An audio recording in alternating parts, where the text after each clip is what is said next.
क्या होगा अगर मैं कहूं कि आपकी सबसे बड़ी ताकत आपकी मेहनत नहीं, आपका ध्यान है? एक ऐसी कहानी जो दिखाएगी कैसे बिखरा हुआ दिमाग सपनों को अधूरा छोड़ देता है और कैसे वही दिमाग जब केंद्रित होता है जिंदगी बदल देता है। ये सिर्फ कहानी नहीं, यह आपकी नई शुरुआत है। अध्याय 1, अधूरा सपना। रोहन बचपन से बड़े सपने देखता था। वह भीड़ से अलग पहचान बनाना चाहता था। उसकी डायरी के हर पन्ने पर नए लक्ष्य लिखे होते, लेकिन कुछ ही दिनों में वे लक्ष्य धुंधले पड़ जाते। शुरुआत हमेशा जोश से होती, लेकिन अंत निराशा में बदल जाता। किताब खोलते ही उसका ध्यान मोबाइल की स्क्रीन पर फिसल जाता। कभी नोटिफिकेशन, कभी यादें, कभी बेवजह की थकान। रात को वह खुद से सवाल करता, क्या मुझ में अनुशासन की कमी है? उसे लगता वह मेहनती है, फिर भी परिणाम उसके पक्ष में क्यों नहीं आते? धीरे धीरे आत्मविश्वास कम होने लगा। उसे ये समझ नहीं आ रहा था कि समस्या उसकी मेहनत नहीं, उसकी बिखरी हुई ऊर्जा है। उसका सपना कमजोर नहीं था, उसका ध्यान कमजोर था, और यही कमजोरी हर दिन उसे अंदर से खोखला कर रही थी। अध्याय 2, अनजाना आईना। एक शाम पार्क की बेंच पर बैठा रोहन अपने विचारों में उलझा था। तभी एक बुजुर्ग व्यक्ति उसके पास आकर शांत स्वर में बोले, बेटा, चेहरे पर इतनी थकान क्यों? रोहन ने पहली बार किसी अजनबी के सामने अपना मन खोला। बुजुर्ग ध्यान से सुनते रहे, फिर उन्होंने जेब से एक छोटा सा लेंस निकाला और सूरज की किरणों को एक सूखे पत्ते पर केंद्रित किया। कुछ ही क्षणों में पत्ता सुलगने लगा। यह जादू नहीं, उन्होंने कहा, यह केंद्रित ऊर्जा है। उन्होंने आगे कहा, तुम्हारी समस्या क्षमता की कमी नहीं, ध्यान की कमी है। ये शब्द रोहन के लिए आईना बन गए। उसने पहली बार खुद को साफ देखा। वह मेहनती था, लेकिन बिखरा हुआ, और बिखराव कभी आग नहीं बन सकता। अध्याय 3, बेचैन शुरुआत। अगले दिन रोहन ने फैसला किया कि वह सिर्फ 45 मिनट बिना किसी रुकावट के पढ़ेगा। शुरुआत उम्मीद से कठिन थी। 5 मिनट बाद ही उसका मन भटकने लगा। घड़ी देखने का मन करता, मोबाइल उठाने की आदत खींचती। उसके अंदर जैसे दो आवाजें लड़ रही थी। एक कहती, बस आज रहने दे, और दूसरी कहती, यही असली लड़ाई है। उसने खुद को रोका, सांस गहरी ली और फिर पढ़ाई में डूब गया।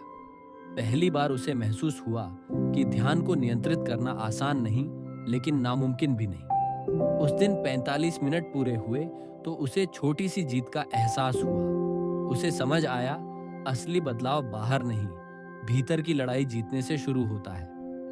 अध्याय 4, छोटे नियम, बड़ा असर। रोहन ने अपने लिए 3 नियम बनाए। सुबह का पहला घंटा बिना मोबाइल, काम से पहले लक्ष्य लिखना, और हर 90 मिनट बाद छोटा ब्रेक। पहले हफ्ते में ही उसे फर्क महसूस हुआ। उसका दिमाग पहले से ज्यादा स्पष्ट सोचने लगा। बातें जल्दी समझ आने लगी। उसे एहसास हुआ कि अनुशासन कोई सजा नहीं, बल्कि आजादी है। अब वह बहानों के पीछे नहीं छिपता था। जब मन भटकता, वो खुद को याद दिलाता, ये वही पुरानी आदत है जो मुझे पीछे ले जाती थी। धीरे धीरे उसका आत्मविश्वास लौटने लगा। छोटे नियम उसके लिए ढाल बन गए थे। अध्याय 5, आलोचना की आंधी। जब रोहन ने खुद को बदला तो आसपास के लोग भी नोटिस करने लगे। दोस्तों ने कहा, तू बदल गया है। कुछ ने मजाक उड़ाया। पहले वह ऐसी बातों से डगमगा जाता था, लेकिन इस बार उसने प्रतिक्रिया नहीं दी। उसे समझ आ गया था कि हर बदलाव के साथ विरोध भी आता है। वह जानता था कि अगर उसने दूसरों की राय को अपना दिशा निर्देशक बना लिया तो फिर वही पुरानी कहानी दोहराई जाएगी। इस बार उसने तय किया, वह अपने लक्ष्य का जवाब देगा, लोगों का नहीं, और यही निर्णय उसे और मजबूत बना गया। अध्याय 6, असली परीक्षा का समय आ गया। पहले की तरह घबराहट नहीं थी। उसके अंदर एक शांत आत्मविश्वास था। परीक्षा हॉल में बैठकर उसने गहरी सांस ली। सवाल कठिन थे, लेकिन उसका दिमाग स्थिर था। जब परिणाम आया तो वह पहले से कहीं बेहतर था, लेकिन असली खुशी नंबरों की नहीं थी। असली जीत ये थी कि उसने खुद पर नियंत्रण पाया था। उसे महसूस हुआ, जीत बाहर नहीं, भीतर होती है। अध्याय 7, नई सोच। अब रोहन सिर्फ पढ़ाई में नहीं, जीवन में भी फोकस लाने लगा। वह लोगों को ध्यान से सुनता, समय का सम्मान करता और अपने फैसले सोच समझ कर लेता। उसने समझा कि फोकस सिर्फ काम करने की कला नहीं, जीने का तरीका है। अब वह हर रात सोने से पहले दिन का विश्लेषण करता। कहाँ ध्यान भटका, कहाँ मजबूत रहा। यह आत्मनिरीक्षण उसे और निखारने लगा। अध्याय 8, अंदर की आवाज। एक दिन उसने खुद से पूछा, मैं ये सब क्यों कर रहा हूं? उसे जवाब मिला, क्योंकि वह अपनी जिंदगी का मालिक बनना चाहता है। अब उसका लक्ष्य सिर्फ सफलता नहीं, संतुलन था। उसने सीखा कि फोकस का मतलब कठोर होना नहीं, स्पष्ट होना है। अध्याय 9, बदलाव की पहचान। कुछ महीनों बाद लोग उसी से सलाह लेने लगे। रोहन मुस्कुराकर कहता, मैंने कुछ नया नहीं सीखा, बस ध्यान बचाना सीख लिया। उसके भीतर अब स्थिरता थी। वह जानता था कि दुनिया का शोर कभी खत्म नहीं होगा, लेकिन उसका ध्यान अब मजबूत है। अध्याय 10, अडिग संकल्प। एक रात उसने डायरी में लिखा, मैं अब परिस्थितियों का शिकार नहीं, अपने निर्णयों का निर्माता हूं।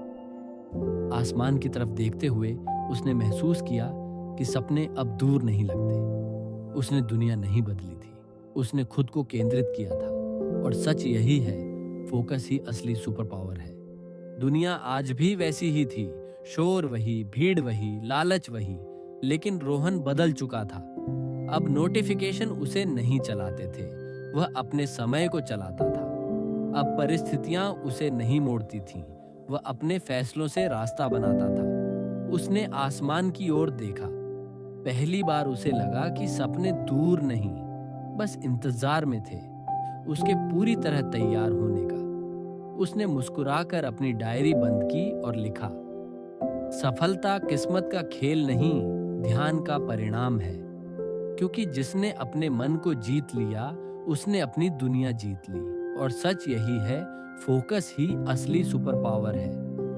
ऐसे ही ऑडियो बुक्स को सुनने के लिए और अपने आप को बेहतर बनाने के लिए हमारे चैनल द लर्निंग लाइब्रेरी को जरूर सब्सक्राइब करें और बेल आइकन दबाना बिल्कुल न भूलें, ताकि हर नया ज्ञान भरा वीडियो आप तक सबसे पहले पहुंचे।